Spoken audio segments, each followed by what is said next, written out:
The Russian President Vladimir Putin. President Putin. Украинадағы соғыс басталғалы Путиннің есімі де, ол жайлы ақпарат та тонналап артты. Бүкіл әлем талқысында Украинадағы соғыс, Ресей және Путин. Путин кім? КГБ шпионынан президентке қалай айналды? Балалық шағы қалай өткен? Отбасы жайлы не белгілі? Жалпы Путиннің өмірбаянына үңіліп көрейік. Путин 1952 жылы 7 қазанда Ленинградта, қазіргі Петербург қаласында дүниеге келген. Әкесі Владимир Спиридонович Путин екінші дүниежүзілік соғысқа қатысқан, шешесі Мария заводта жұмыс істеген қарапайым әйел. Владимир Путин үйінің кенжесі, екі ағасы Виктор мен Альберт бала кезінде қайтыс болған. Путиннің атасы Спиридон танымал аспаз еді. Ленин мен Сталинге тамақ пісірген. Путиннің балалық шағы Петербургтегі коммуналдық шағын пәтерде өткен. Ол балалық шағы туралы сұхбаттарда шағын пәтерде талай мәрте крысаларды, тышқандарды өлтіргенін айтады. Осы тұста шағын жарнама, Instagram парақшама да жазылып отырыңыз. Ол жақта да әлем елдері жайлы посттарым мен саяхат туралы жазбаларым бар.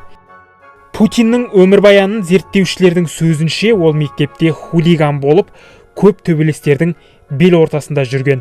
6 сыныптан бастап дзюдо мен самбоға барған.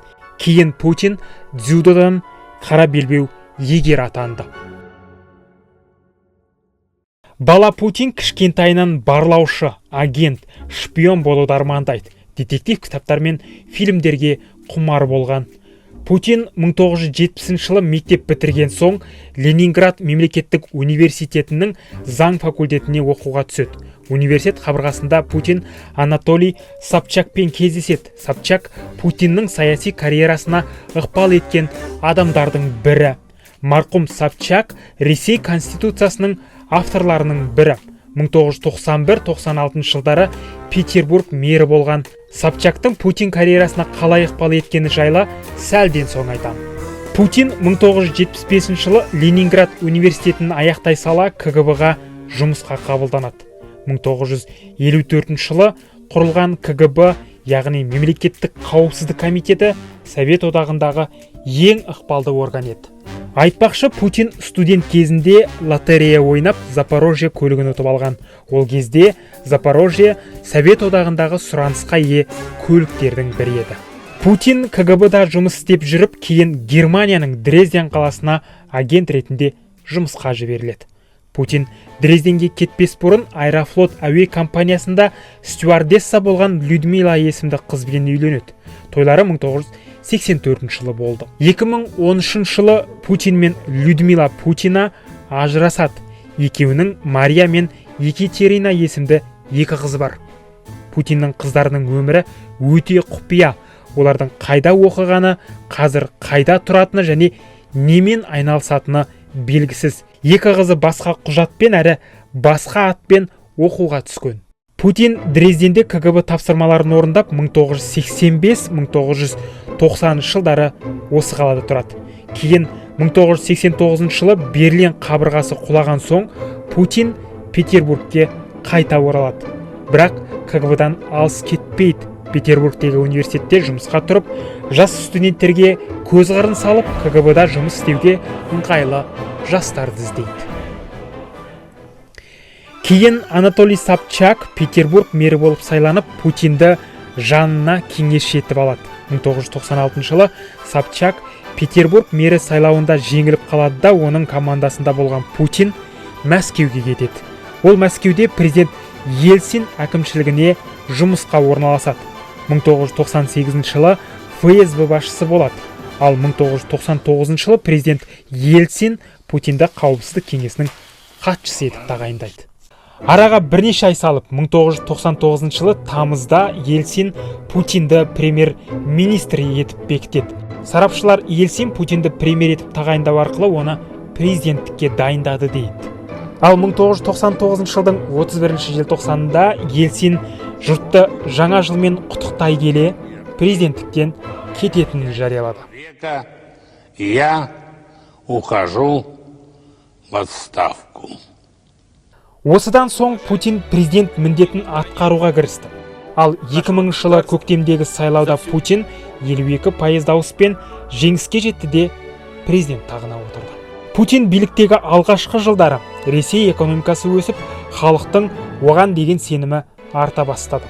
Путин 2004 жылы сайлауда 71% дауыс жинап, екінші рет президент болып сайланды. Ол ақш, Израиль, Европа және Қытаймен жақсы қарым-қатынас ұстауға тырысты. Путин президенттігінің бірінші-екінші кезеңінде Ресей бірнеше қиын оқиғаны бастан өткізді. 99 жылы Шешенстандағы Ичкерия Шешен Республикасының боевиктері Дағыстанға басып кіріп, бұл екінші Шешен соғысына ұласты. 1999 жылы басталған қырқыс 2009 жылға дейін партизан соғысы ретінде созылды. Ресей 3,5 мыңнан аса солдатынан айырылды. Ал Кремль 14 мыңға жуық шешен боевиктерін өлтірдік деді. Бұл соғыста Грозный қаласы да қирап, бейбіт тұрғындар да зардап шекті. 2002 жылы қазанда шешен содырлары Мәскеудегі Нордос театрына басып кіріп, көрермендер мен актерлерді 3 күн бойы кепілдікте ұстады. 174 адам қаза болып, 700-ден аса адам жараланды.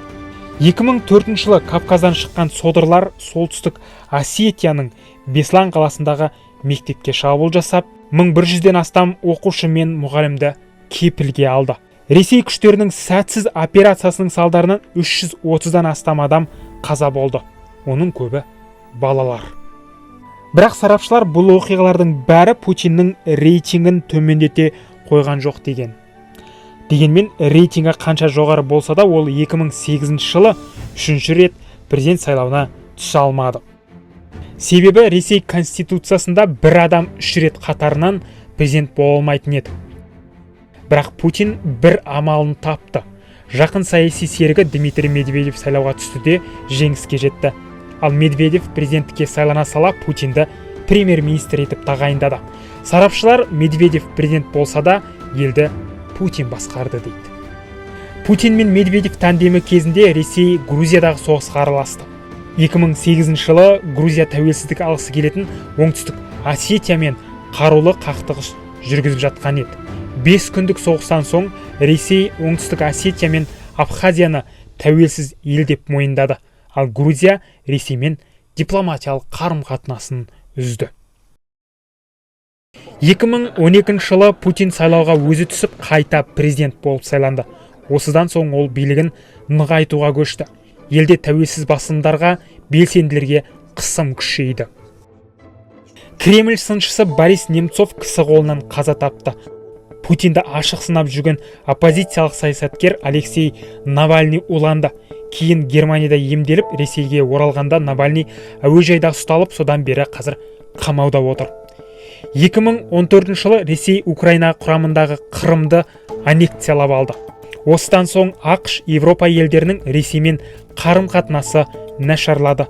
Батыс елдері Ресейге санкция салып, бұл елдің экономикасы құлдырай бастады. Ресей билігі еліндегі экономиканың құлдырағанына қарамастан Сириядағы соғысқа араласып, Сирия президенті Башар Асад билігіне көмектесті. 2018 жылы Путин президент сайлауына түсіп, тағы да жеңіске жетті. Сайлауға шынайы кандидаттар жіберілмеді. Путиннің басты қарсыласы Навальный сайлауға қатыса алмады. Елде Путинге қарсы наразылық кезінде мыңдаған адам күштеп ұсталды. Кейін Ресей парламенті конституцияны өзгертіп, осыған дейінгі Путиннің президенттік мерзімдерінің бәрін жойып, оған алда тағы да президент сайлауына түсуге жол ашып берді. 2022 жылдың 24 ақпаны Путин Ресей әскерін Украинаға кіріп, арнайы операция бастауға бұйрық берді. Путин бұл әрекетін арнайы операция дегенмен бұл кәдімгі соғыс еді. Мною принято решение о проведении специальной военной операции. Соғыс салдарынан Украина мыңдаған бейбіт тұрғыны мен сарбаздарынан, Ресейде мыңдаған әскеринен айырылды.